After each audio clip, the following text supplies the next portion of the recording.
So I got a no sleep story for you. This actually like really happened to me though. I get nervous even doing story times about it because so before I get into it, this happened. This was like a long ass time ago, many moons ago. I'm gonna show you some pictures just so you get a vibe of like how different things were back then. So this is me. It's like over 15 years ago. I was not doing well in this picture actually. I had like a really bad ED. I also was struggling really hard with OCD. I mean, I still struggle, but it doesn't consume my life, you know? So I matched with a guy on a dating app, right? We start talking, we hit it off. He only lives like 10 minutes away from me, but this is all online. We hadn't met in person yet. I did think it was a little odd because I did do background checks on like anyone I planned on meeting in person, and when I looked him up, I could find like him as a person, like a listing for him, but like no family or anything. And I thought that was kind of odd because he was young, you know, we were only teenagers. So I thought, that's odd, but he could be undocumented. Like maybe that's what's going on. Maybe that's why he's secretive about his family. Maybe that's why I can't find any trace of them. I do believe he was from Puerto Rico, or I think it was Puerto Rico. So, that could be the case. So I don't know.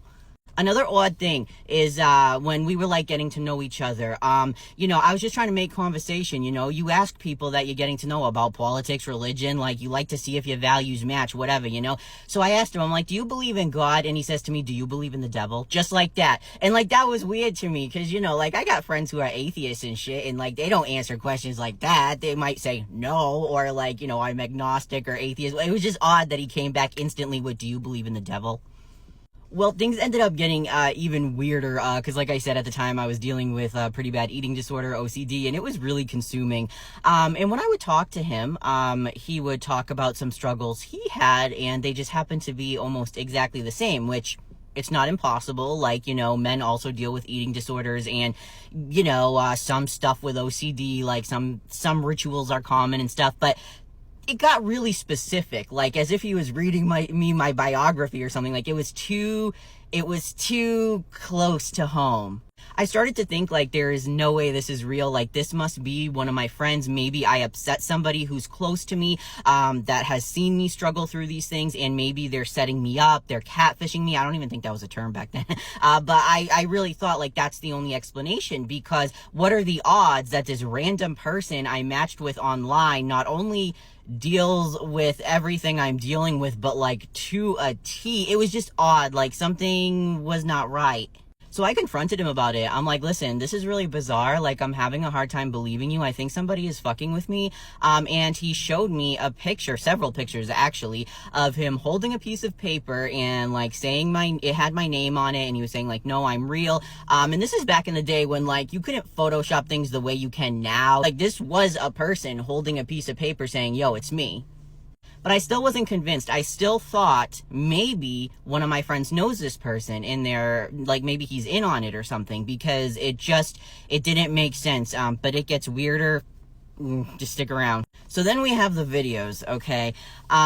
He started sending me videos of him singing. And I don't mean to be like a shitbag or anything, but it was really creepy. It was creepy. He would be singing like really, soft, feminine songs, and that's not why it was creepy. It was creepy because during these videos, typically it would start out like his eyes would be like mine are like just fine, whatever, and then they would roll back into his head and his eyes would be completely white, and he would just be singing these soft-spoken songs. Oh my God. Literally, I showed like my entire family and my friends because I was so freaked out, and they agreed somebody must be fucking with me. They're like, people can do that. He's just trying to freak you out. And like I told them, I'm like, this is really creeping me out. I'm so sorry. Because like I didn't know, what if he had like some disorder that made that happen or something? Like, oh my God, I would feel awful. So I'm like, can you really not send me those videos though? Because it's creeping me out. But he still did. And sometimes like it would start out like a normal video, and then boom, the eyes would go back and his eyes were completely white. But then comes the thing that I know nobody was fucking with, maybe him, but this did not involve any of my friends. Like this situation was beyond anything I can even comprehend. One day I took a nap, and I had this awful nightmare that I fell asleep at the wheel and I swerved off the road. it felt so real, and I had just woken up. So you know when you wake up from a nap and you're just like shook, you know what I mean? Nobody was home, so I didn't tell anybody about the dream. I didn't text anyone, I didn't call anyone.